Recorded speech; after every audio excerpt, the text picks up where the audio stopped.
చిత్రాన్ని హిందీలో డబ్ చేసి యూట్యూబ్లో రిలీజ్ చేస్తే నార్త్ ఆడియన్స్ ఎగబడి చూశారు. ఇప్పుడు అఖండ 2ని తెలుగు, తమిళం, కన్నడ, మలయాళం, హిందీలలో రిలీజ్ చేయబోతున్నారు. దీంతో ఈ సినిమాపై భారీ హైప్ నెలకొంది.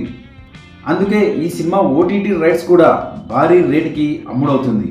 అఖండ 2 చిత్రంలో బాలయ్య బాబు 2 పాత్రల్లో కనిపించబోతున్నారు. అఘోరా పాత్ర ప్రధానంగా ఉండబోతుంది. సంయుక్త మీనన్, ఆది పినిశెట్టి కీలక పాత్రల్లో కనిపించబోతున్నారు. బాలకృష్ణ చిన్న కూతురు తేజస్విని సమర్పిస్తున్న అఖండ 2 సినిమాని 14 రీల్స్ సంస్థ నిర్మిస్తోంది. దసరా కానుకగా రావాల్సిన ఈ సినిమా కొన్ని కారణాల వల్ల వాయిదా పడింది. అయితే 2025 డిసెంబర్కి రాబోతుంది అఖండ 2. ఈ సినిమా ఓటీటీ రైట్స్ని నెట్ఫ్లిక్స్ సంస్థ 80 నుంచి 85 కోట్ల వరకు ఫిక్స్ చేసుకున్నట్లు సమాచారం. అంత భారీ రేటుకి డీల్ చేసుకుంది నెట్ఫ్లిక్స్ సంస్థ.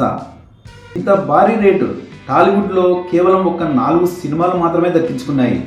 ఆ సినిమాల జాబితాలో చేరింది అఖండ 2. మళ్ళీ ఇప్పుడు అఖండ 2తో రచ్చ చేయబోతున్నారు. అఖండ 2 సినిమా బాలయ్య కెరియర్లోనే అతిపెద్ద బ్లాక్ బస్టర్ అవుతుందని అభిమానులు గట్టిగా చెబుతున్నారు.